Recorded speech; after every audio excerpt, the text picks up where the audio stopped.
맥주 감사주일 아침 예배 자리에 나오신 모든 교우분들을 주의 이름으로 환영합니다. 오늘 예배의 오프닝은 좀 특별한 순서인데요. 지난 금요일 영성 집회 때 특성을 하셨던 심남전도회 부부들이 찬양하는 것으로 하겠습니다. 여러분, 어젯밤에 미주 순회 공연을 마치고 막 귀국한 심남전도회 부부 합창단의 찬양을 뜨거운 박수로 맞아주시기 바랍니다.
같이 빛날 것이요 많은 사람을 옳은 대로 돌아오게 한 자는 별과 같이 영원토록 빛나리라.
우리 찬양을 준비하시고 열심히 우리 하신 신남자들 다시 한번 큰 박수로 우리 격려하겠습니다. 오늘 귀한 맥주 감사주일 가운데 우리 기쁨으로 주님을 찬양하며 나가시겠습니다.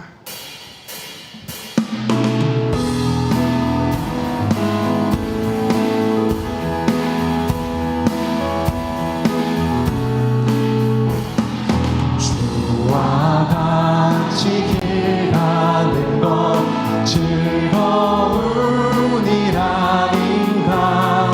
우리 주님 걸어가신 발자취를 한 걸음 한 걸음 한 걸음 한 걸음 주 예수와 함께 날마다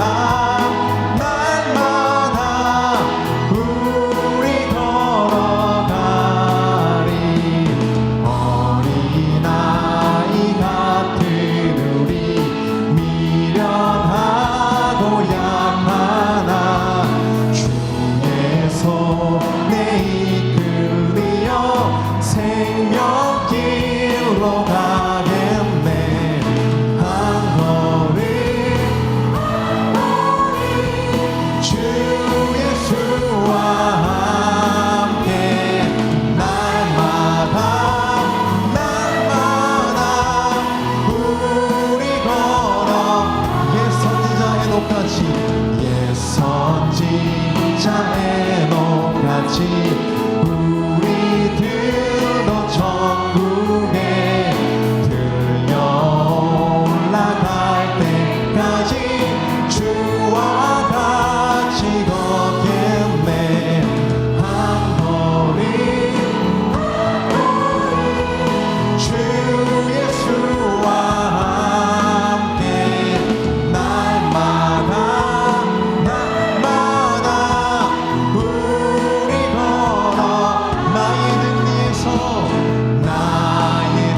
뒤에서 나를 도우시는 주. 나의 인생길에서 지치고 고나여 매일처럼 주저앉고 싶을 때 나를 밀어주시네. 일어나 걸어라. 내가 새 힘을 주리니. 일어나 너 걸어라. 내 너를 도 나의 등 뒤에서 나를 도우시는 주. 더 많이 힘들갈 때 보이지 않아도 지치고 하여 넘어질 때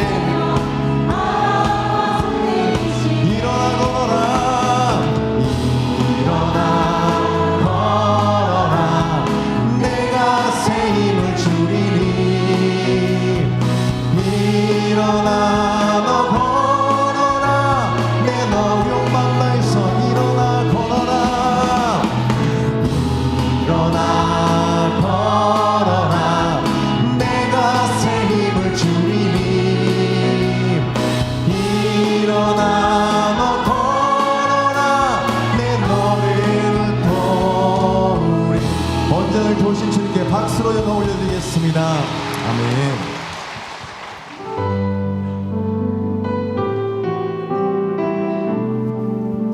언제나 감사의 제목들 주시는 인내하신 구세주를 이 시간 온 마음 다해서 고백하시겠습니다.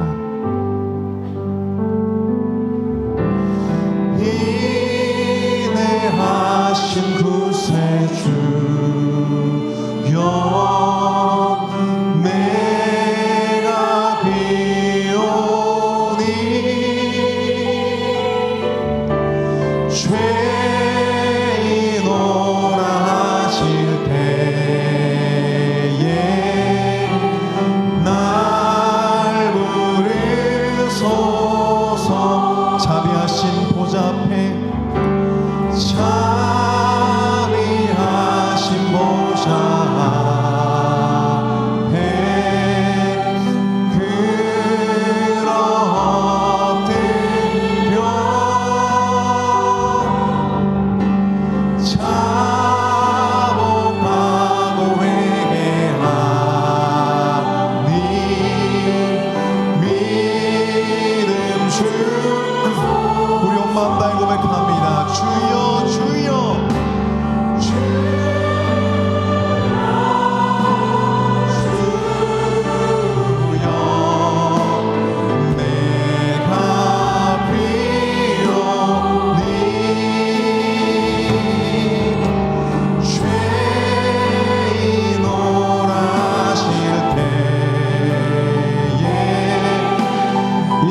같이 자리에서 일어나 주님을 찬양하겠습니다. 만복 끊어 우리 주여.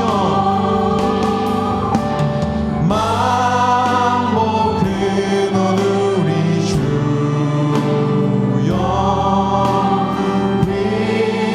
위로하소서.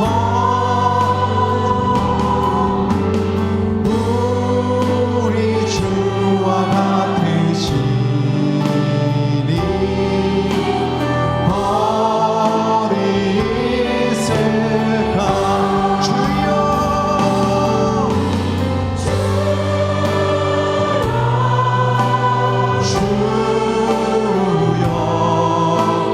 내가 비오니 죄인 오라실 때에 나 우리 두 손 들고 맘 다해 고백합니다. 주님 내가 죽기 나갑니다. 주여 주여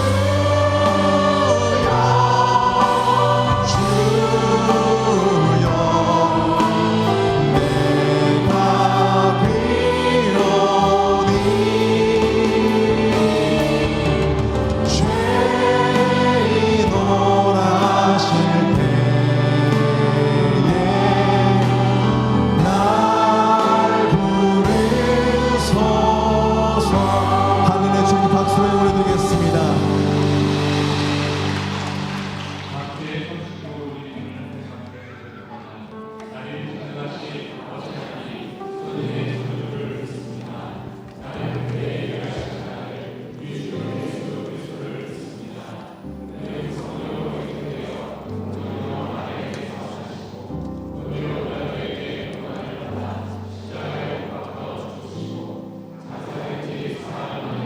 죽은 자 가운데서 다시 사나 우편에 앉아 계시다가 거기로부터 살아있는 자와 죽은 자를 심판하러 오십니다. 나는 성령을 믿으며 거룩한 공교회와 성도의 교제와 죄를 용서받는 것과 몸의 부활과 영생을 믿습니다. 아멘. 지난 한 주간의 삶을 돌아보시면서 다 함께 침묵으로 회개기도 하시겠습니다.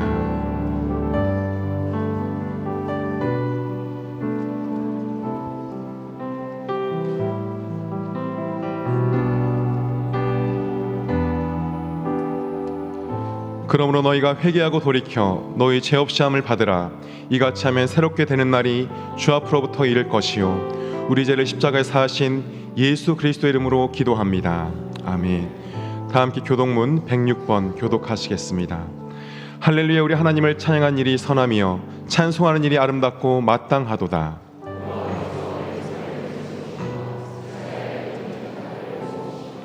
상심한 자들을 고치시며 그들의 상처를 싸매시는도다.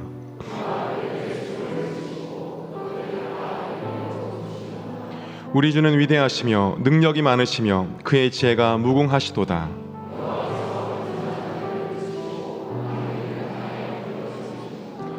감사함으로 여호와께 노래하며 수금으로 하나님께 찬양할지어다.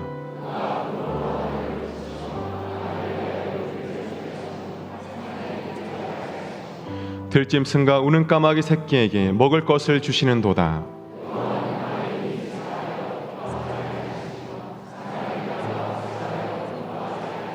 함께 읽습니다. 여호와는 자기를 경외하는 자들과 그의 인자하심을 바라는 자들을 기뻐하시는도다. 아멘.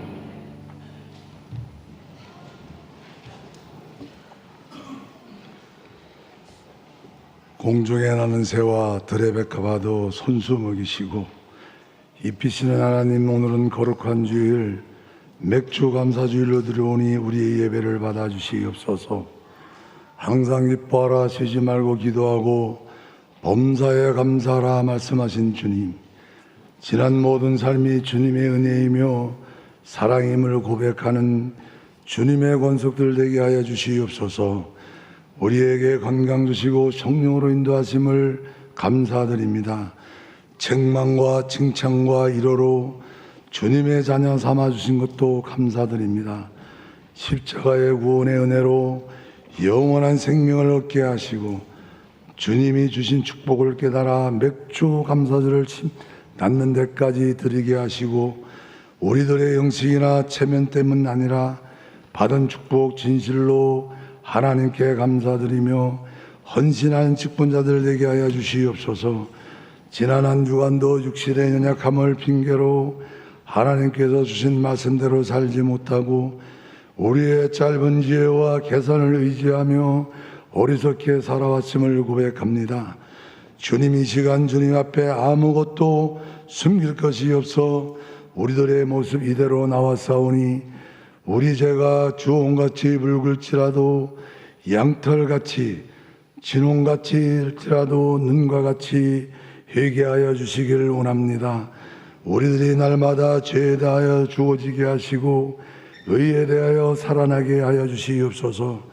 그리하여 우리 몸을 하나님이 기뻐하시는 거룩한 산제사로 드리게 하시고 이 시간 창조주요 구원자이신 삼위일체 하나님을 예배하기 위하여 모였사오니 주께서 친히 이곳에 임하셔서 우리를 만나 주시고 우리의 예배를 받아 주시옵소서. 앞으로 다가올 여름 학교 행사에도 축복하여 주시옵소서. 이 시간 선포되는 말씀을 통하여 은혜 받게 하시고 말씀을 통하여 모든 걱정, 근심, 질병까지도 깨끗하게 고침받는 복된 시간 되게 하여 주시옵소서. 말씀을 전하실 목사님 성령 충만케 하시고 말씀을 선포할 때 모두가 깨어지고 새롭게 거듭나는 은혜의 시간 되게 하여 주시옵소서. 찬양으로 영광 돌리는 찬양대를 축복하시고 저들이 드려지는 찬양이 하나님께는 영광이요 성도들에게는 은혜의 찬양이 되게 하여 주시옵소서. 모든 영광 주님 홀로 받아 주실 줄 믿사오며 우리를 사랑하시는 예수님 이름 받들어 감사하며 기도 올리옵나이다. 아멘.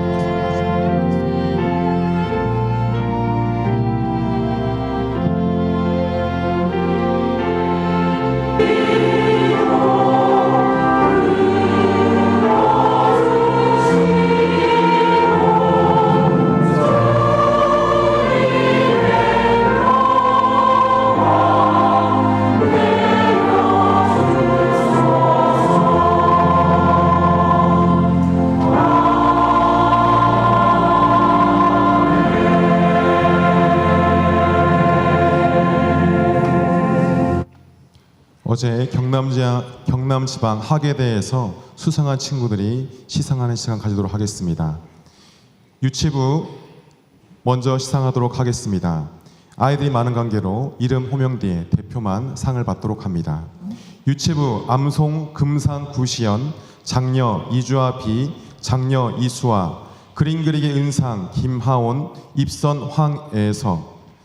대표 금상구시연 위 어린이는 본회가 주최하는 2024년도 학예대에서 상계와 같이 입상하였기에 이 상장을 드리며 앞으로도 영원히 주님 사랑하며 승리하시길 바랍니다. 경남지방교회학연합 회장 임채근 대독.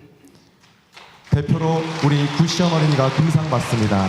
우리 큰 박수로 축하해 주시기 바랍니다. 다시 아이들 들어가시고요. 유년부 시상하겠습니다.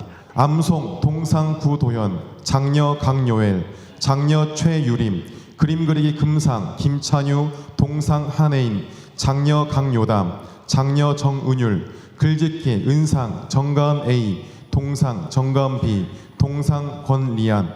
대표 김찬유. 내용은 동일합니다. 우리 시상할 때 큰 박수로 우리 금상 김찬유 학생 격려해 주시길 바랍니다. 다음 초등부입니다. 초등부 암송 동상 권주환, 그림 그리기 금상 1호와 동상 김다현, 동상 이주아 A, 입선 조이진, 입선 취가연, 글짓기 동상 김수연, 동상 김일애, 장려상 한정인. 대표로 금상 1호 학생. 내용은 동일하며 이 시간 시상하도록 하겠습니다. 큰 박수로 축하해 주시길 바랍니다.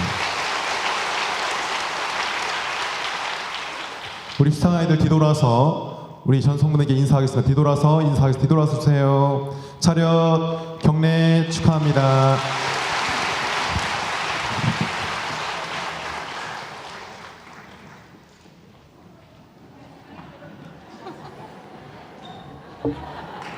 우리 상 받은 아이에게 다시 한번 큰 박수로 축하하겠습니다. 이번에 많은 아이들이 상을 받고 돌아왔습니다. 옆 성도분과 인사하시겠습니다. 하나님의 이름으로 사랑하고 축복합니다. 오늘 새로 오신 분을 소개하겠습니다. 박명옥 권사님께서 인도하신 서경희 성도님 10일 여전도회십니다. 잠깐 자리에서 일어나시면 큰 박수로 환영하겠습니다. 감사합니다. 이번에 우리 교회 송재석 집사님께서 김해 시의회 후반기 행정자치위원 위원장으로 선출되셨고, 안태한 장로님께서 김해 생명의 전화 원장으로 취임하셨습니다. 우리 두 분 자리에서 일어나시면 우리 큰 박수로 격려하며 축하하겠습니다.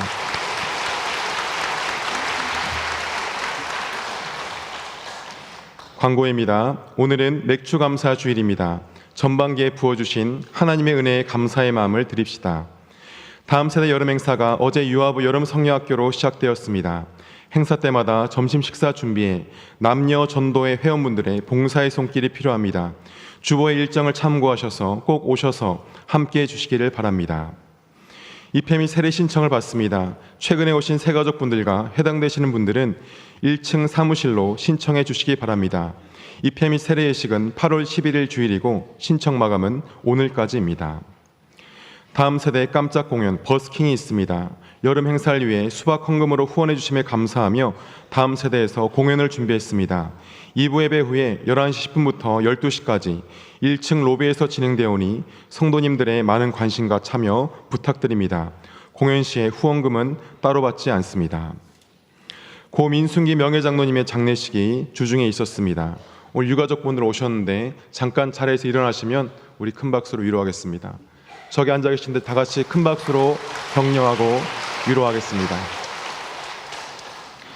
우리 민순기 명예장로님 자녀들 가정에서 장례 조문에 감사해 전 성도님들에게 떡을 제공합니다. 나가실 때 1인 1개씩 받아가시길 바랍니다. 오늘은 가족주일입니다. 점심 식사는 없으며 2부 예배 후에 각 기관 모임이 있습니다. 여러분들 주보에 보시면 7월 선교지 소식지가 삽지되었습니다. 다 한번 꺼내보시고요. 꼭 집에 가져가셔서 7월 한 달 동안 우리 선교사님들 위해서 함께 기도해 주시기 바랍니다. 하나님 말씀은 사무엘하 9장 1절로 13절입니다. 제가 봉독합니다. 다윗이 이르되 사울의 집에 아직도 남은 사람이 있느냐? 내가 요나단으로 말미암아 그 사람에게 은총을 베풀리라 하니라. 사울의 집에는 종한 사람이 있으니 그의 이름은 시바라. 그를 다윗 앞으로 부르매 왕이 그에게 말하되 내가 시바냐 하니 이르되 당신의 종이니이다 하니라. 왕이 이르되 사울의 집에 아직도 남은 사람이 없느냐?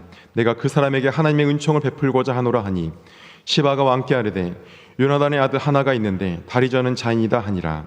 왕이 그에게 말하되 그가 어디 있느냐 하니 시바가 왕께 아뢰되 로드발 암미엘의 아들 마길의 집에 있나이다 하니라. 다윗 왕이 사람을 보내어 로드발 암미의 아들 마길의 집에서 그를 데려오니 사울의 손자 요나단의 아들 무비보셋의 다윗에게 나와 그 앞에 엎드려 절하매 다윗이 이르되 무비보셋이여 하니 그가 이르시기를 보소서 당신의 종이니이다. 다윗이 그에게 이르되 무서워하지 말라. 내가 반드시 내 아버지 요나단으로 말미암아 내게 은총을 베풀리라. 내가 내 할아버지 사울의 모든 밭을 다 내게 도로 주겠고 또 너는 항상 내 상에서 떡을 먹을지니라 하니 그가 전하여 이르되 이 종이 무엇이기에 왕께서 죽은 개 같은 나를 돌아보니까 하니라.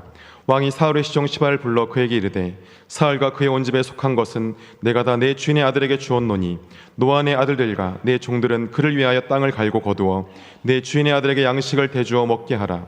그러나 내 주인의 아들 무비보셋은 항상 내 상에서 떡을 먹으리라 하니라.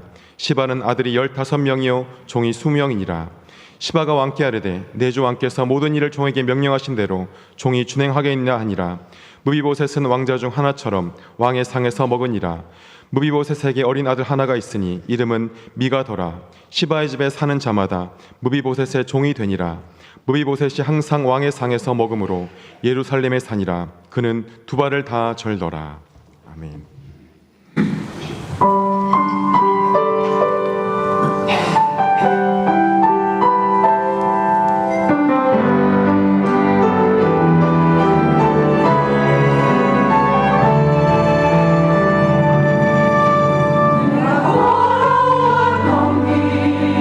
다시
오늘은 우리 교회가 맥주 감사주일로 지킵니다. 감사주일인데요. 감사의 이유들이 참 많이 있습니다. 그런데 그 가운데 가장 큰 감사에 대한 이야기를 나누는 설교가 될 듯 합니다. 요즘도 종종 이러저런 모임에서 설교 부탁을 받곤 하는데요. 한동안은 제가 좋아하는 에베소 교회의 이야기를 많이 하다가 요즘은 라오디게아 교회의 이야기를 많이 하곤 합니다. 우리 모두가 좋아하는 말씀이죠. 볼지어다 내가 문 밖에 서서 두드리노니 누구든지 내 음성을 듣고 문을 열면 내가 그에게로 들어가 그와 더불어 먹고 그는 나와 더불어 먹으리라. 지금 예수님께서 내 마음을 두드리고 계셔. 그러니까 빨리 마음 문을 열고 그분을 받아들이렴. 우리가 전도할 때 자주 사용하는 말씀입니다. 그런데 뜻밖에도 이것은 예수를 믿는 이들을 위한 말씀이 아니라 이미 예수를 믿고 복음을 받아들인 이들에게 주셨던 말씀이에요. 그 의미는 분명하죠. 오늘도 예수 믿는 성도들에게 복음 이야기, 예수님의 은혜 이야기는 여전히 다시 들려져야 한다는 것입니다. 그 이야기요? 제가 다 알아요가 아니라 예, 제가 그 복음을 다시 들어야 하고 감격과 열정을 새롭게 해야 할 때입니다가 맞습니다. 오늘도 이 복음의 메시지가 필요한 것은 뜻밖에도 저 교회 밖에 있는 어딘가만이 아니라 교회 안에, 그리고 우리 김해제일교회 안에도 자리하고 있습니다. 그런 의미로 우리는 오늘 저 다윗의 이야기들 가운데 자리하고 있는 무비보셋 이야기를 해보려고 해요. 이를 통해서 다시 복음을 이야기하고 은혜를 이야기하고 그 은혜를 입은 이들의 공동체, 교회를 이야기하기 위해서죠. 저는 하나님께서 이번 시리즈 설교들 가운데 오늘 이 맥주 감사주일 아침 무비보셋의 이야기를 나누도록 순서를 배치해 주신 것이 우연이 아니라고 믿습니다. 구약에서 이 무비보셋 이야기만큼 복음을 잘 드러내 주는 곳이 없기 때문입니다. 그래서 여러분 이 맥주 감사주일 아침 우리 잔잔한 기대감을 가지고 그 이야기가 담긴 본문 속으로 다시 한번 가 보시겠습니다. 자, 무비보셋 이야기는 저 앞에 있는 사무엘상 31장에서 시작됩니다. 그가 5살이 되던 해의 어느 날 사울의 궁전에 끔찍한 소식이 하나 전해집니다. 그의 할아버지였던 사울 왕, 그리고 삼촌이었던 아비나답, 말기수와 그리고 그의 아버지였던 요나단이 길보아산 블레셋과의 전투에서 전사했다라는 소식이죠. 곧 그 사울의 궁전은 불안에 휩싸입니다. 언제 그 블레셋 사람들이 쳐들어와서 그들을 해할런지 아무도 몰라요. 누구도 촌각을 다투어서 이 왕궁을 빠져나가야만 했습니다.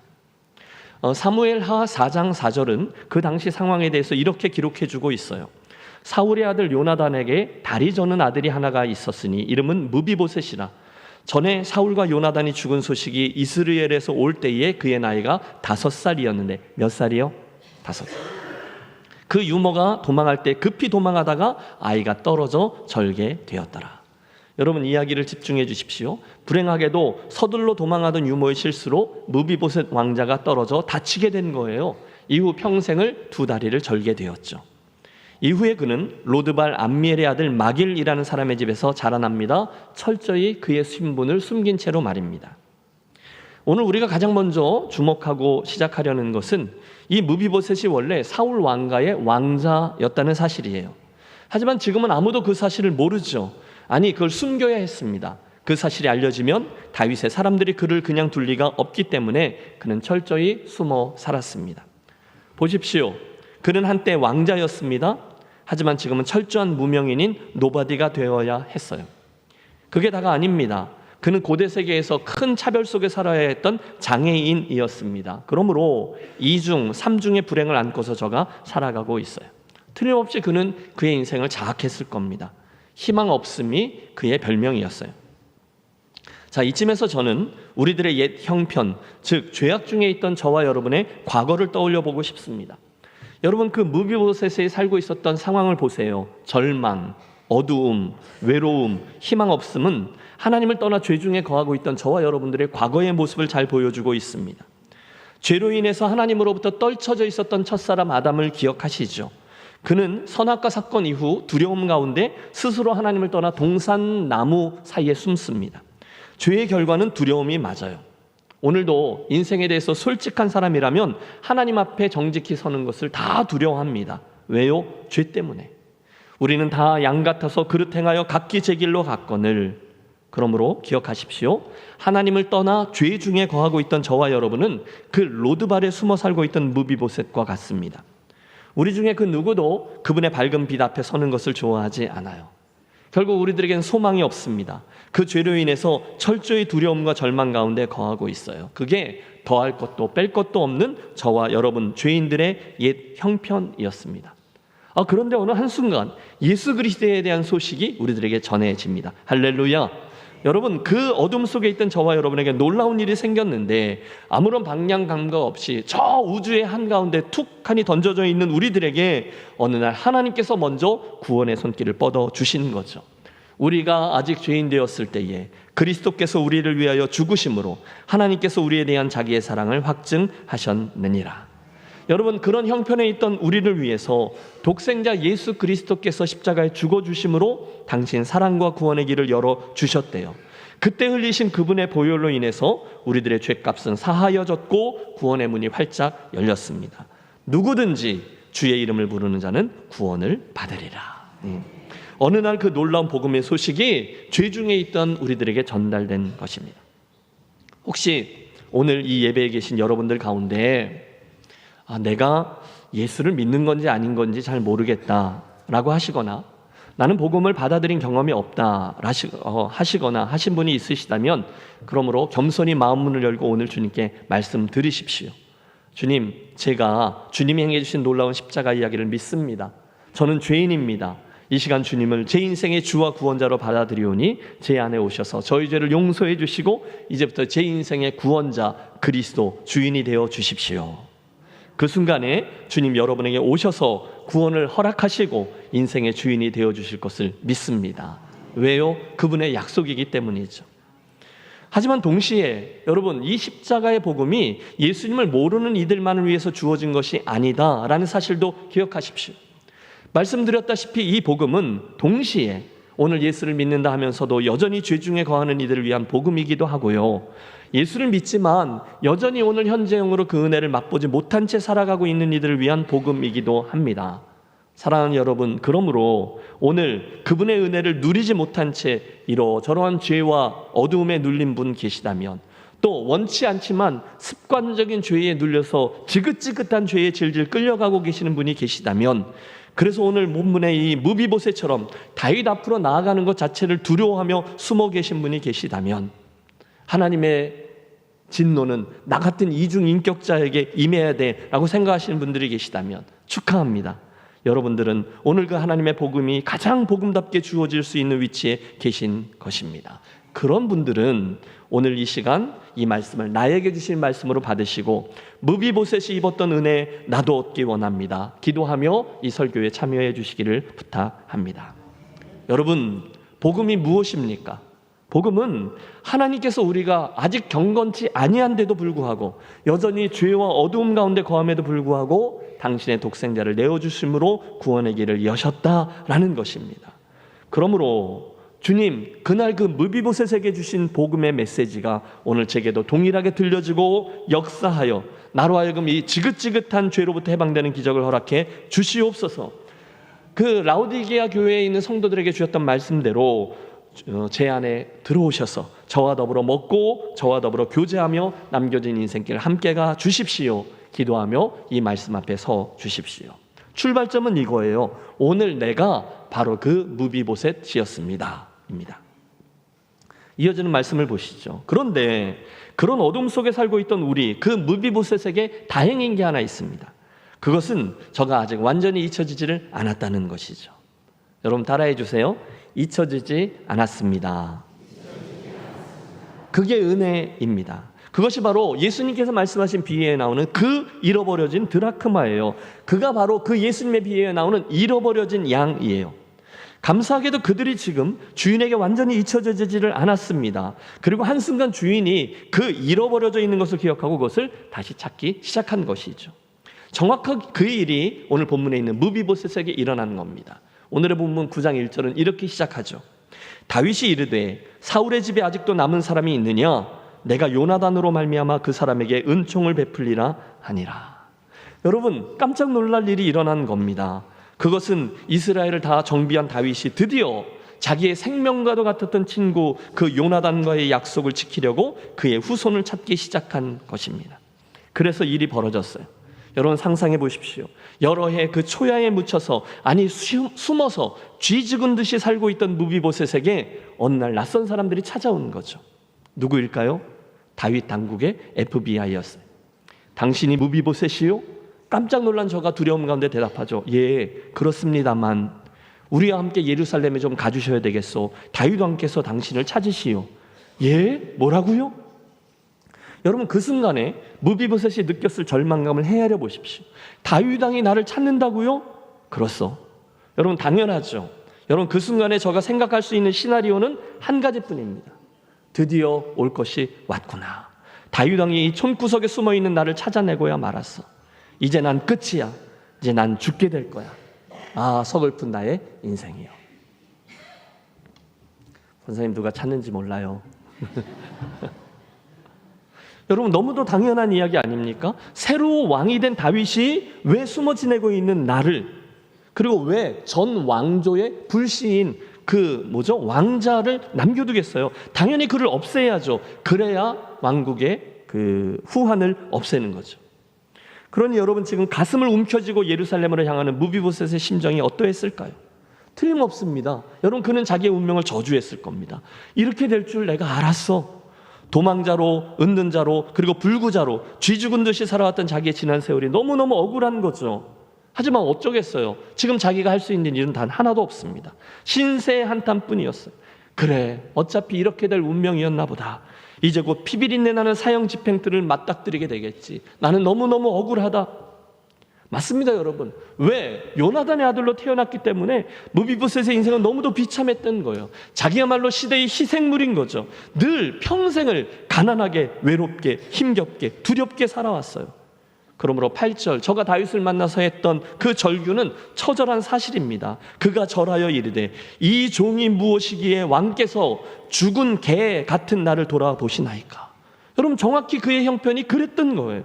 그 모든 절망감이 저를 엄습하고 잠시 후에 저가 그 왕 앞에 쥐 죽은 사람처럼 엎드려져 있습니다. 이제 정말 마지막 순간이 온 거죠. 그런데 보십시오. 잠시 후에 단 한 번도 생각해보지 못한 놀라운 상황이 쫙 펼쳐집니다. 무엇입니까? 사시나무 떨듯 떨고 있던 그의 귓가에 예상치 못했던 따뜻한 음성 하나가 들려와요. 6절 사울의 손자 요나단의 아들 무비보셋이 다윗에게 나와 그 앞에 엎드려 절하매 다윗이 이르되 무비보셋이여 하니 그가 이르기를 보소서 당신의 종이니이다. 여러분 지금 다윗의 저 음성을 들어보셨죠? 무비보셋이요. 너 무비보셋 이놈이 아니었어요. 무비보셋이요. 너무 높고 부드럽고 다정한 음성. 순식간에 그들이 무장의제됩니다. 7절 다윗이 그에게 이르되 무서워하지 말라. 내가 반드시 네 아버지 요나단으로 말미암아 내게 은총을 베풀리라. 네? 뭐라고요? 여러분 지금 이 상황이 이해가 되셨죠? 다윗의 말뜻은 이거죠. 무비보셋 아무도 걱정하지 마렴. 이제부터 내가 내게 은총을 베풀 거야. 우선은 내가 내 할아버지인 사울의 모든 밭을 너에게 돌려줄 것이고 이제 앞으로는 아무 걱정 없이 이 왕궁에서 편안히 살도록 해줄 거야. 특히 식사할 때마다 내 왕자들과 함께 나하고 함께하면 좋겠어. 여러분 순간 기적이 일어난 거예요. 그 인생의 마지막 순간을 예상하고 끌려가듯 나았던 길이었는데 그에게 들려진 다윗의 음성은 뜻밖에도 호의로 가득 차 있습니다. 왜요? 다윗의 그 설명에 답이 담겨 있죠. 무비보셋 겁내지 마렴. 내가 내 아버지 요나단과 맺었던 언약이 있는데 이제 그 약속을 지키려고 해. 그러니 이제는 아무런 걱정을 하지 않아도 된단다. 네? 여러분 생각해 보십시오. 그동안 이 무비보셋이란 이름은 비극의 상징이었습니다. 누구나 그의 이름을 부를 때마다 불행이라는 단어를 떠올렸어요. 그러나 한순간 다윗 왕이 무비보셋이여 그 이름을 다정하게 불러주었을 때 그 슬픈 이름과 함께 붙어다녔던 모든 불명예와 수치는 깨끗이 사라져버렸습니다. 그게 은혜죠. 내 아버지 요나단으로 인하여 내가 내게 은총을 베풀려 한단다. 잠시 후 다윗은 그가 했던 말 그대로 무비보셋의 할아버지 즉 사울 왕의 모든 재산을 그에게 돌려주었고 원래 그 집안의 종이었던 시바라는 사람까지 붙여줘서 그 집안일을 돌보게끔 해줍니다. 우와, 엄청난 변화가 갑자기 일어나는 거예요. 무비보셋은 이제 더 이상 비극의 주인공이 아니에요. 대신에 그는 은혜의 주인공이 되었습니다. 누구 때문에요? 무엇 때문에요? 예, 그 아비 요나단으로 말미암아. 여러분, 그가 뭘 했기 때문이 아니었습니다. 대신에 이 모든 은혜는 바로 그의 아버지 요나단과 다윗이 맺었던 언약 때문이었다는 거예요. 그게 뭐죠? 저 앞에 사무엘상 20장에 그 다윗과 요나단이 했던 언약이 나옵니다. 너는 나의 사는 날 동안에 여호와의 인자를 내게 베풀어서 나로 죽지 않게 할 뿐 아니라 여호와께서 너 다윗의 대적들을 지면에서 다 끊어버리신 때에도 너는 내 인자를 내 집에서 영영히 끊어버리지 말라. 두 사람이 약조한 거죠. 이후 사울 왕 아버지의 마음을 돌릴 수 없다라는 것을 확인한 그들이 또다시 언약을 세우는데 42절의 말씀을 우리 함께 읽어보겠습니다. 요나단이 다윗에게 이르되 평안히 가라. 우리 두 사람이 여호와의 이름으로 맹세에 이르기를 여호와께서 영원히 너와 나 사이에 계시고 내 자손과 네 자손 사이에 계시리라 하였느니라. 아멘. 그때 그 언약 때문에 오늘 무비보셋이 다윗으로부터 그 엄청난 은혜를 입게 된 거예요. 이제부터 무비보셋의 이야기는 은혜의 이야기요, 복음에 대한 감동적인 이야기가 되는 것입니다. 여러분, 보통 사람은 이렇게 은혜를 베풀 때 그분이 그 은혜를 받을 만했거나 또 어느 정도 나에게 되돌아올 것을 기대하면서 은혜를 베풀죠. 하지만 그건 진짜 은혜가 아니죠. 그건 보상이죠. 그러나 오늘 무비보셋을 보십시오. 그날 저에게는 다윗 왕의 은혜를 받을 만한 이유가 하나도 없었습니다. 아니, 잊혀져 있는 존재였어요. 그런데 어느 날 다윗이 그의 아버지였던 요나단과 맺은 언약을 기억한 거예요. 그것 때문에 무비보셋이 잊혀지지 않았고, 그래서 오늘 이 큰 은혜를 입게 된 것입니다. 무슨 말씀을 드리는 것일까요? 오래전에 하나님의 아들 예수 그리스도께서 죄인들로 가득 찬 이 땅에 오셨습니다. 그분은 의인들이 아니라 죄인들을 위해 오셨죠. 그분이 죄 중에 있던 저와 여러분을 먼저 보셨고 사랑하셨어요. 그리고 당신이 먼저 허물과 죄로 멸망으로 죽어가던 나에게 다가오셔서 나를 붙드셨어요. 그것이 은혜인 줄로 믿습니다. 여러분, 그날 무비보셋이 할 수 있는 일은 아무것도 없었어요. 오직 누군가가 먼저 그에게로 다가와서 초청장을 보내준 것이고 그를 다윗에게로 데리고 온 것 때문에 그가 다윗 왕의 큰 은혜를 입게 된 것이죠. 드리는 말씀은 이겁니다. 저와 여러분이 바로 그날의 그 무비보셋이었다라는 사실이에요. 그렇다면 이제 우리가 해야 될 일은 하나뿐이죠. 그것은 그분의 다가오심, 그분의 이끌어 주심을 허용하고 잠잠히 그분이 선언적으로 주시는 그 은혜를 받아들이는 것인 줄로 믿습니다. 여러분, 그게 모든 은혜 이야기의 출발점이에요. 하나님이 세상을 이처럼 사랑하사 독생자를 주셨으니. 다윗이 먼저 무비보셋을 사랑했어요. 내가 반드시 너에게 은총을 베풀리라. 여러분, 이것이 복음입니다. 사랑하는 아들아, 사랑하는 딸아, 내가 내 아버지 요나단으로 말미암아 내게 은혜를 베풀리라. 내가 내 아들 예수의 십자가로 말미암아 내게 은혜를 베풀리라. 여러분, 반복합니다. 저와 여러분이 뭐 한 거 아닙니다. 내가 뭘 잘 갖추었기 때문도 아닙니다. 아니요. 복음은 전적인 하나님의 은혜에서 시작되고 진행되고 맞춰져요. 그러므로 우리가 할 일은 겸손하게 이 모든 일을 행해 주신 하나님을 보고 놀라며 그 은혜를 받아 누리고 또 즐거워하는 것입니다. 혹시 오늘 이 은혜의 말씀을 들으실 때 혹시 오늘 여러분이 짚고 계셨던 그 어떤 죄악 때문에 그분 주시는 이 은혜를 기쁨으로 받지 못하는 분이 있으십니까? 여러분, 그러지 마십시오. 그런 분들은 아무 말 하지 말고 이 십자가 앞으로 다시 나아가십시오. 그리고 그곳에서 먼저 행해 주신 그분이 행해 주셨던 그 일이 나의 죄를 얼마만큼 감당할 수 있는지를 따져보세요.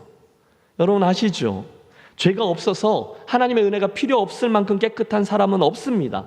그러나 또 반대로 하나님의 은혜의 바다에 빠지지 못할 만큼 큰 죄를 지은 죄인도 없습니다. 따라서 이 시간 어떤 이유로든 나의 그 죄로 인하여서 자유하지 못한 분, 죄짐에 눌려 계신 분, 아무리 그래도 이건 안 될 거야 라고 생각하며 나에게 오늘 주실 은혜조차 전혀 기대조차 안 하시는 분, 사방이 다 막혀서 정말 살 소망이 없는 분, 그 어떤 형편에 계신 분이라도 우리 함께 저 무비보셋의 자리로 나아가 그를 따라 행하겠습니다. 이런 초청이잖아요. 예루살렘으로 갑시다. 다윗 왕께서 당신을 찾고 있어. 여러분, 그 말씀은 무서운 말씀이지만 비록 순종하기 어려운 말씀이었지만 이제는 아무 소리 말고 그 자리에서 일어나십시오. 여러분, 혹시나 자리 잡고 있는 자존심도 버리십시오. 그리고 그분의 초대에 응하여 그 모습 그대로 그분에게로 나아가는 저와 여러분이 되시기를 바랍니다. 그때, 오직 그때 저와 여러분은 그분의 은혜를 힘입어 회복된 그분 자녀의 신분과 특권을 경험하게 될 줄로 믿습니다. 여러분 11절 하반절을 보세요. 엄청난 결과죠. 무비보셋은 왕자 중 하나처럼 왕의 상에서 먹으니라. 13절 무비보셋이 항상 왕의 상에서 먹음으로 예루살렘에 사니라. 여러분 무비보셋의 바뀐 것을 보십니까? 이제 그는 주인의 상에서 먹습니다. 왕자의 자리를 회복합니다. 그날 복음이 우리들에게 가져다준 기적이죠. 이게 은혜의 이야기예요. 사랑하는 여러분, 혹시 지금까지 이 무비보셋에게 일어났던 일을 들으시면서 야, 무비보셋 횡재했네, 진짜로 운이 좋아 라고 생각하십니까?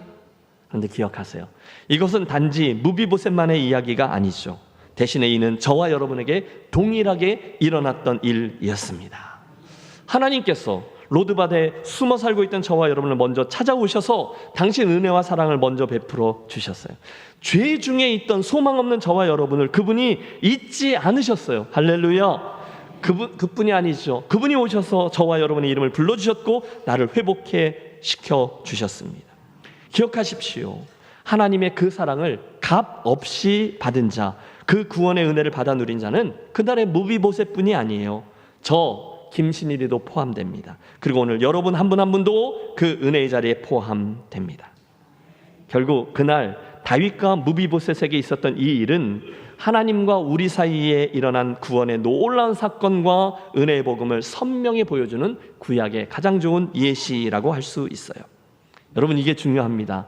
왜냐하면 그 사실을 기억할 때 우리가 비로소 그분의 은혜 안으로 들어갈 수 있고 동시에 우리 교회를 하나님의 은혜가 흐르는 공동체로 세워나갈 수 있기 때문입니다. 어떻게 그게 가능하나요? 우리가 앞에서 이미 살폈습니다. 하나님의 은혜가 흘러가는 공동체 이야기할 때 먼저 내가 무비보셋이었는데 먼저 그 은혜를 받고 부족함에도 불구하고 용납받았다라는 사실을 기억하는 겁니다. 그 다음은 내 옆에 계신 분도 동일한 은혜를 입었고 그분께 용납받았음을 기억하는 것입니다. 내가 무비보셋이었어요.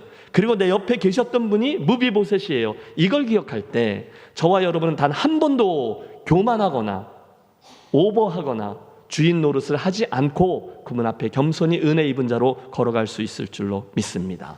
그리고 그 사실을 기억할 때 우리는 부족한 우리들끼리 반드시 하나님의 은혜가 흘러가는 교회 공동체를 세워갈 수 있을 줄로 믿습니다. 자, 전반 이 앞부분을 살폈는데요. 무비보셋 이야기를 통해서 들은 복음 메시지에 이어서 두 번째 우리가 주목하려고 하는 것은 교회에 관한 겁니다. 한번 따라해 주십시오. 은혜, 복음, 그리고 교회. 자, 시간이 흘렀고 사무엘하 16장에서 19장에는 다윗이 통과하게 된 큰 어려움 하나가 기록되어져 있습니다. 그간 시행착오들도 있었고 밧세바 사건도 있었어요. 그러다가 그의 아들들 가운데 암논의 반역, 압살롬의 반역 이야기들이 쭉 이어집니다. 그러다가 갑자기 이 무비보셋이라는 사람 이름이 또 한 번 등장해요. 바로 다윗의 아들 압살롬의 반역 이야기에서 말입니다. 여러분 저를 잘 따라가 주세요. 자, 사무엘하 16장, 사랑하는 아들 압살롬이 반역을 일으켜서 차마 그 아들과 피 튀기는 전쟁을 할 수 없었던 다윗이 눈물을 머금고 예루살렘을 비워주고 떠납니다. 피난길이죠. 차마 아들과 피를 흘리는 전쟁을 할 수 있는 아비가 어디 있겠어요? 그런데 갑자기 저 앞에 음식을 잔뜩 실은, 오늘날로 말하면 전투 식량을 잔뜩 실은 트럭, 그 나귀를 데리고 이 피난길에 함께 합류하는 이가 있었으니 바로 얼마 전에 무비보셋에게 주어서 그를 섬기게끔 했던 시바라는 종이었습니다. 묻는 거죠. 아니 무비보셋은 어떻게 하고 혼자 왔느뇨? 다윗의 그 질문에 이 시바라는 종이 이렇게 대답합니다. 시바가 왕께 아뢰되 예루살렘에 있는데 그가 말하기를 이스라엘 족속이 오늘 내 아버지의 나라를 내게 돌리리라 하나이다. 이게 무슨 뜻인가 하면, 예 왕이시여, 무비보셋은 이 혼란을 틈타서 옛날 그 사울의 왕위를 다시금 찾으려고 합니다. 고자질이에요. 왕이여, 그가 배신했습니다. 왕의 은혜를 이렇게 배반하다니. 그러나 저는 아닙니다. 저는 당신 편이에요. 피난길에 이 음식물들을 함께 가지고 가주시면 좋겠습니다. 와, 여러분, 시바를 통해서 무비보셋의 배신을 알게 된 다윗은 그 순간 너무 화가 난 거죠. 그래서 그 무비보셋에게 주었던 모든 재산을 시바 너에게 다 주리라 이렇게 약속합니다. 당연하지 않겠습니까? 고얀 놈, 내가 베푼 은혜를 이렇게 되갚아 두고 보자. 여러분, 무비보셋을 향한 다윗의 마음이 얼마나 상했을지 우리 충분히 헤아릴 수 있어요. 그렇게 이야기가 진행됩니다. 여러 날이 흘러요. 그리고 이 압살롬의 반란이 모두 평정되고 다시금 예루살렘으로 돌아오는 길에 다윗은 여러분 또 다른 버전의 이야기 하나를 만납니다. 19장의 말씀인데 돌아오는 길인데 저 앞에 그 무비보셋이 나타나 그를 기다리고 있는 걸 본 거예요. 여러분 같으면 그 피가 거꾸로 솟지 않겠습니까? 이 배은망덕한 놈 같으니라고. 무비보셋 너는 어째서 나와 함께 가지 아니하였느냐? 그때 기록되어져 있는 무비보셋의 대답은 다음과 같습니다. 내 주 왕이요 왕의 종인 나는 다리를 절므로 내 나귀의 안장을 지워 그 위에 타고 왕과 함께 가려 하였더니 내 종이 나를 속이고 종인 나를 내 주 왕께 모함하였나이다. 여러분 그 이야기가 정확히 이거죠. 내 주 왕께서는 하나님의 사자와 같으시니 왕의 처분대로 하옵소서. 이게 무슨 뜻입니까? 무비보셋에 의하면 다윗이 예루살렘을 떠나는 날 그도 함께 떠나려고 준비를 마쳤는데 갑자기 그 종 시바가 자기를 배신하고 음식을 실은 나귀와 함께 어디론가 사라져버렸다는 거예요. 그러니까 다리를 절어서 움직일 수 없었던 제가 어디를 갈 수 있었겠습니까? 라는 게 그의 설명이었어요. 여러분 우리는 성경에 기록되어져 있는 무비보셋의 행색을 통해서 그의 말이 거짓이 아님을 알 수 있습니다. 그는 그 긴 기간 동안 수염도 깎지 않았고 옷도 갈아입지 않습니다. 그것은 유대인들이 비탄에 잠겨 있을 때 행했던 행색이거든요. 왕이 되기를 꿈꾸며 반역을 꿈꿨던 왕자가 행했던 일이 전혀 아닌 거죠. 자 그러면 일이 어떻게 되는 걸까요? 틀림없죠? 지금 무비보셋하고 그의 종이었던 시바 이 둘 중에 한 명이 지금 새빨간 거짓말을 하고 있는 거예요. 여러분 다윗이 이 사실을 알게 되었습니다. 그리고 대부분의 사람들은 여기서 무비보셋의 손을 들어줍니다. 자연스럽게 이 시바라는 종은 더러운 욕망의 소유자였고 거짓말쟁이였다는 것 그냥 알게 되는 거죠. 낙인을 찍어버린 거예요. 여러분 제가 보기에도 이 시바라는 종이 거짓말을 한 것이 거의 분명해요. 죄질이 아주 나쁘죠. 그런데 여러분 뜻밖에도 다윗은 이 어정쩡한 상황에서 누가 진실을 말하고 누가 거짓을 말하고 있는지 거기에 우선적인 관심을 두지 않아요. 그래서 읽다 보면 좀 이상하고 좀 답답합니다. 여러분 저 같으면 이렇게 했을 것 같아요. 당장 두 사람 데려와라. 삼자 대면을 해서 네가 그랬다고 하지 않았느냐? 누가 거짓말을 했느냐? 너 그때 뭐라 그랬어? 내가 반드시 이 사실을 밝혀내리라. 주리를 틀어서라도 내가 그걸 할 거예요. 여러분도 그렇게 하지 않으시겠어요? 그런데 놀랍게도 다윗은 그렇게 하지 않기를 선택합니다. 그리고 그 두 사람 모두를 품어줘요. 그리고 그 과정을 통해서 다윗은 그 둘 전부를 원래 자신의 집으로 원래 자신의 도시로 다시금 받아들여 줍니다. 여러분 우리가 보는 게 하나님과 다윗과 함께해서 계속 보는 게 다윗하고 하나님과 사이에 일어났던 일, 다윗의 인생에 일어났던 그 일들 가운데 제사장적으로 저가 어떻게 하나님을 보여주는가 거기에 관심이 있지 않습니까? 지금 그의 사랑이 저들의 배신과 무책임과 거짓말과 위선까지도 포용할 만큼 넓었다는 걸 보여줘요. 다윗은 그들을 사랑하되 끝까지 사랑하고 품어주었다는 거죠. 사랑하는 여러분, 우리가 왜 이야기를 나누는가 하면 저는 다윗의 그 모습에서 우리 김해제일교회 공동체의 모습을 비추어 보며 생각해 보기를 원하는 거죠. 우리 저 앞쪽에서부터 다윗의 아둘람 공동체부터 살폈어요. 그리고 그 공동체를 교회라고 봤죠. 이스라엘 사람들 가운데 마음이 원통한 자, 빚진 자, 사회 부적응자들을 다 품어줬어요. 그게 교회라고 했어요. 그 다음 그의 시글락 공동체를 또한 교회라고 보았죠. 흉포한 요압 장군 같은 사람, 아비새 장군 같은 사람들이 다 그곳의 사람들이었어요. 그런데 저는 한 걸음 더 나아갑니다. 저는 오늘 다윗의 이 예루살렘 공동체도 또한 교회라고 봅니다. 물론 저는 알아요. 우리는 모두 지금 다윗의 그 행동이 썩 마음에 들지 않습니다. 이건 이거고 저건 저거지. 사랑은 사랑이고 거짓은 거짓이죠. 시바하고 무비보셋하고 둘 중에 한 사람 분명히 새빨간 거짓말장애인데 그걸 색출해내야 역사가 바르게 정점을 찍고 그 다음으로 나아가죠. 그 다음에 사랑을 말하든지 용납을 말하든지 하셔야죠. 여러분 우리는 이게 맞다고 생각합니다. 그러나 우리는 여기에서 그렇게 행하지 않기를 선택한 다윗의 신비를 봐요. 아니 그걸 통해서 우리는 부족한 나를 향한 하나님의 시선과 넉넉한 가슴을 봅니다. 여러분 잘 따라와 주세요. 그날 다윗은요 그 두 사람의 눈이 자기에게로 향하고 이러고 있는 것 같은 그 사실만으로 그들 중에 누군가의 잘못, 누군가의 부족함까지도 그냥 그대로 껴안아 주었어요. 누구 한 사람을 무엇 때문에 택하고 누구 한 사람을 무엇 때문에 확 제끼고 내치지를 않았다는 거예요. 저는 이게 너무너무 놀랍습니다.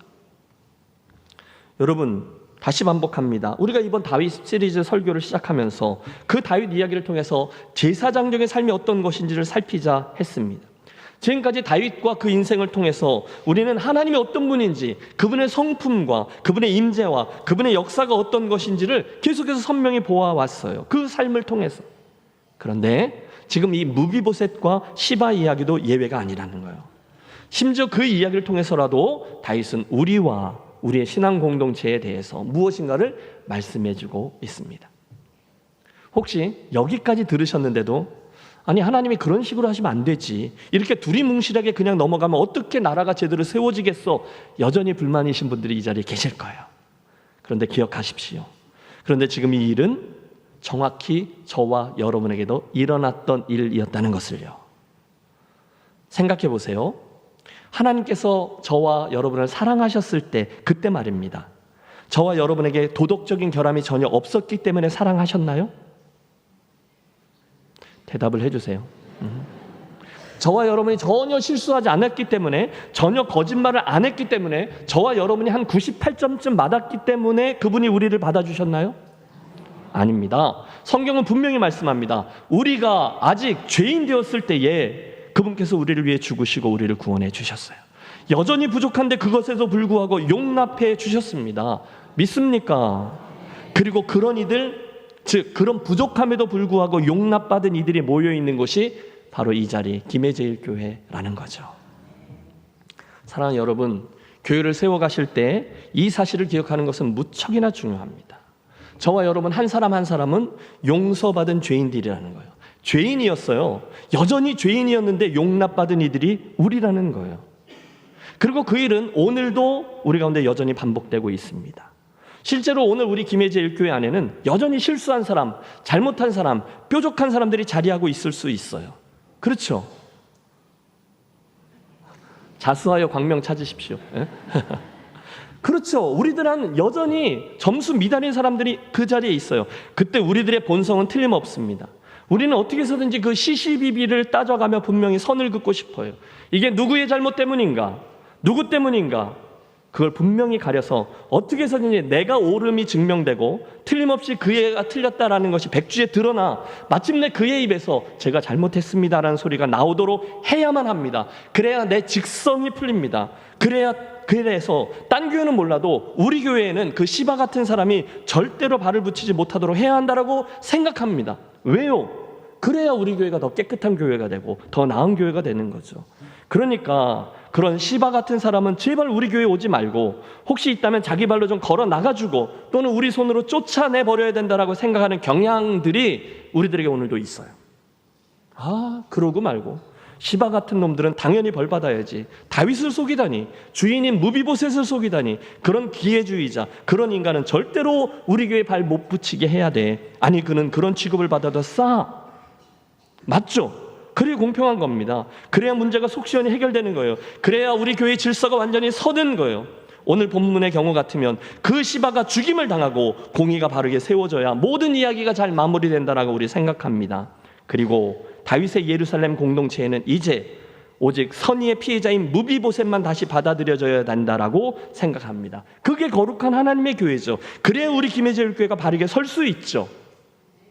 어떻게 생각하세요? 솔직히 말씀드리면 저는 우리 교회가 그런 교회가 되지 않았으면 합니다. 왜냐하면 그런 교회는요, 제가 설 자리가 없기 때문이에요. 죄인이고 부족한 김신일이가 설 수가 없어요. 함께 기억하겠습니다. 저와 여러분에게 있는 교회에 대한 환상이 좀 깨져야 될 필요가 있습니다. 왜냐하면 오늘날 이 세상에 주님 나라가 이르기까지 이 세상에는 완전 무결한 교회가 있을 수 없다는 거예요. 여러분 이걸 인정하시길 바랍니다. 죄성을 가진 사람들이 모여있는 교회는 여전히 허물들이 있어요. 부끄러운 사람들이 있어요. 분명 우리 안에는 알곡도 있지만 아직 알곡으로 자라나야 되는 미성숙한 싹도 있고요. 더 나아가 주님의 말씀처럼 가라지도 있을 거예요. 그게 주님이 말씀하신 지상교회의 실체입니다. 그런데 우리들의 실수는 자칫 우리 교회에는 무비보셋 같은 사람만 있어야 된다라고 생각한다는 거예요. 아니에요. 여러분 교회에는 무비보셋도 있고 시바도 있어요. 아니 시바라는 사람도, 그런 사람도 있어야 된다는 거죠. 비록 우리들의 본성은 우리 교회에 무비보셋 같은 사람만 들어오고 시바는 반드시 떨쳐져 나가야 된다라고 생각하지만, 그래서 문제가 생길 때마다 시시비비를 가려야 되고, 그때마다 드러난 덜 성숙된 시바에게 분명한 목소리로 너는 거짓말했으니까, 너는 질서를 어지럽혔으니까, 너는 다윗을 속였으니까, 너는 예루살렘 성으로 들어오지 못한다. 나가라. 너는 그래도 싸다. 그거 다 네가 엎질러 놓은 물 때문이다 라고 소리를 지르고 싶지만, 그게 훨씬 더 속 시원해지고 또 그게 저와 여러분의 본성에 더 맞지만, 사랑하는 여러분, 그러시지 말자는 겁니다. 조금 답답하면 어때요? 조금, 제가 잘 쓰는 말인데, 어리버리하면 어때요? 교회 질서가 좀 흐트러졌다고? 목사가 원칙이 없다고? 공평하지 못했다고 욕 좀 먹으면 어때요? 그래도 교회는 무비보셋뿐 아니라 시바 같은 사람도 숨을 쉴 수 있는 곳이어야 한다는 거예요. 나도 실수할 수 있거든요. 나도 죄 지을 수 있는데요, 뭐. 아니, 나도 그런 부족함에도 불구하고 받아들여졌는데요, 뭐. 그때 여러분, 누가 완전 무결한 사람처럼 완전한 의인의 자리에 서서 당신은 그렇게 칼질을 할 수 있어요. 물론 저와 여러분의 본성은 늘 그러고 싶죠. 그러나 기억하십시오. 그때 저와 여러분은 세리에게 손가락질하는 바리새인이 되고 마는 거예요. 그런데 그러지 말자는 거죠. 사랑하는 여러분, 혹시 끝까지 동의하지 않는 분이 계실 수 있지만, 저는 분명히 우리 교회에 그런 면이 있어야 한다라고 믿습니다. 물론 오해하지 마십시오. 이 목사가 모든 문제를 다 그렇게 하자라는 말씀을 드리는 게 아니에요. 그러나 은혜라는 하나님의 신비에는 분명히 그런 면이 자리합니다. 어떤 부분에 관해서는 끝에 가서 그냥 다 이해가 되지 않아도 확 끌어안고 꼭 끌어안아주고 용납해 주어야 하는 부분이 있을 수 있다는 거예요. 주님이 저를요 그렇게 용납하셨어요. 여러분 부탁합니다. 만일 그 일이 진리와 복음에 관한 것이라면 그건 안 되는 거예요. 이건 조건이죠. 그러나 그 진리와 복음에 관한 것이 아니라면, 그 진리에 관한 건 안 되지만 진리를 적용하는 방식에 관한 문제는 얼마든지 양보할 수 있습니다. 양보해야 합니다. 좀 달라도 돼요. 나도 용납받았는데요. 그때 우리 김해제일교회는 바로 이런 은혜의 원리가 숨쉬는 공간이 넓어지게 되는 교회가 될 줄로 믿습니다. 함께 기억하시죠. 교회는요 절대 저울로 세워지지 않아요. 교회는 용납, 즉 은혜로 세워지는 줄 믿습니다. 좀 받아 적으십시오. 예. 한번 해보시죠. 교회는 저울로 세워지지 않습니다. 은혜로만 세워집니다. 동의하십니까? 저울로 세워지는 교회라면 저는 설 곳이 없어요. 여러분도 마찬가지입니다. 솔직히 그렇지 않습니까? 그렇게 이해 가지 않게 큰 은혜를 입은 것이 비단 본문에 나오는 이 시바라는 사람뿐입니까? 여러분은 어떠세요? 이 앞에 김신일이라는 인간은 어떻습니까? 여러분 다시 말씀드리지만 제 이성도 분명히 저울의 원리가 더 좋아요. 그게 더 확실해요. 그게 더 속이 더 시원해져요. 그러나 잘 생각해 보세요. 좋은 교회는 저울의 원리보다는 은혜의 원리가 훨씬 더 많이 작동합니다. 교회에는 바른 소리보다 기쁜 소리가 더 많아야 된다고 누누이 말씀드렸잖아요. 바른 소리를 누가 몰라요? 바른 소리를 누가 못해요? 그러나 바른 소리는 사람을 썩나게만 하죠. 사납게만 만들어요. 교회에는 용납받은 구원의 복음에 대한 기쁜 소리가 많아야 될 줄로 믿습니다. 그러므로 여러분, 이 사람 저 사람 여러분 좀 따지는 일을 좀 줄여주세요. 이렇게 있다 보면 뭐 저한테 와서 미주알 고주알 뭐 하시는 분도 있고 전화하는 분도 있고, 그런데 여러분 기억하세요. 여러분이 헤아린 대로 여러분도 헤아림을 받을 것입니다. 그러므로 더 품으려고 노력을 해보세요. 그 이해가 좀 안 되는 사람도 품고, 진짜로 잘못했다고 생각되는 사람도 한 박자 더 늦추고 품어보고, 그래서 무비보셋도 품고 시바라는 사람도 품는 거예요. 그 다윗이 했던 것처럼 말입니다. 저는 이 아침에 하나님께서 우리 교회 공동체를 저울의 원리만이 아니라 은혜의 원리로 세워가는 교회가 해주시기를 간절히 기도합니다. 여러분 기억하세요. 이 원리 때문에 결국 사울 왕가의 무비보셋도 그리고 그 종이었던 시바도 모두 다 다윗의 사람이 되었어요. 오늘 내 아비 요나단으로 말미암아라는 이 다윗의 이야기에서 우리는 가장 먼저 하나님의 나를 향한 사랑과 은혜를 발견합니다. 그분은 이 무비보셋 같은 사람을 사랑하되 끝까지 사랑하셨어요. 자격 없는 우리를 당신의 사랑과 아무런 조건 없이 그냥 품어내신 거죠. 여러분 기억하세요. 그분이 먼저 여러분을 사랑하셨어요. 그분이 먼저 우리를 그냥 그 모습대로 용납하셨어요. 심지어 무비보셋뿐이 아니라 교활했던 종 시바와 같은 부족한 사람도 품어주셨어요. 그게 뭐냐? 공동체였다는 거죠. 그러므로 이제 우리가 할 일은 그날의 무비보셋처럼 그 다윗의 부르심을 듣고 하나님 아버지의 부르심에 조용히 순종해서 그 앞에 나아가 그분 앞에 엎드리는 겁니다. 그날의 무비보셋이 고했던 것처럼 저와 여러분의 부족함과 죄인됨을 인정하십시오. 그리고 선언적으로 불가항력적으로 주어지는 그분의 은총을 기대하시고 그분의 사랑을 목말라 하세요. 그리고 나서 그분이 주시는 축복, 다윗이 주는 명예회복, 다윗이 주는 사울 왕의 땅들, 그리고 다윗 왕의 식탁에 함께 앉아 왕자로 함께 밥을 먹는 축복을 누리십시오.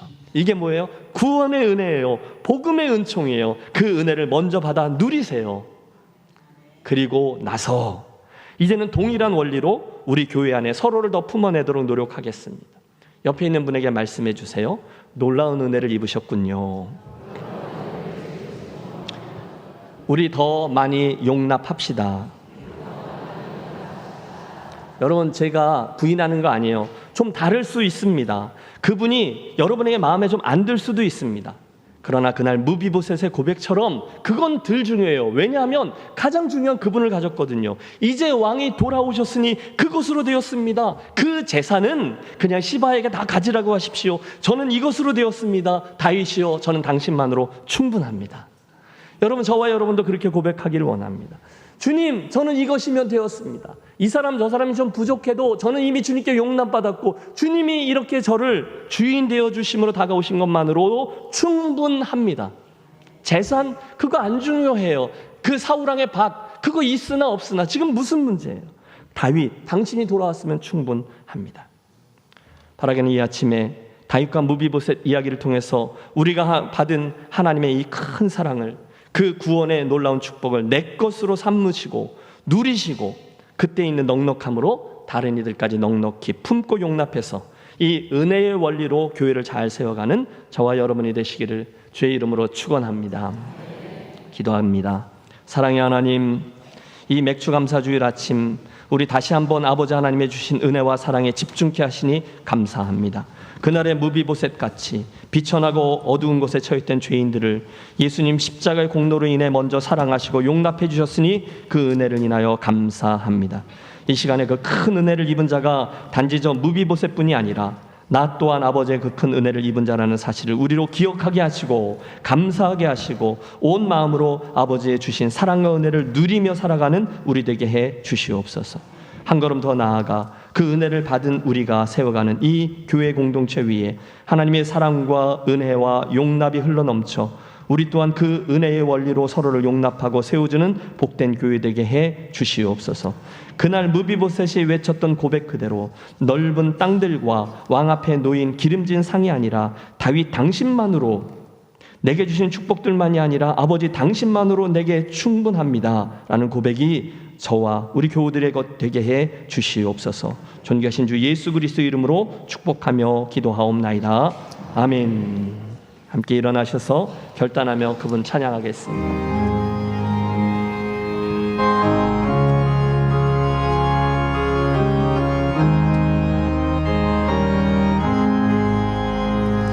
내 영혼이 은총이와 주와 죄지 엎어오니 슬픔 많은 이 세상도 천국으로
하나님 아버지, 맥주 감사주일 이 귀한 절기에 주께서 우리에게 베풀어 주신 은혜들을 하나하나 더 깊이 헤아리며 감사의 제목들을 붙듭니다.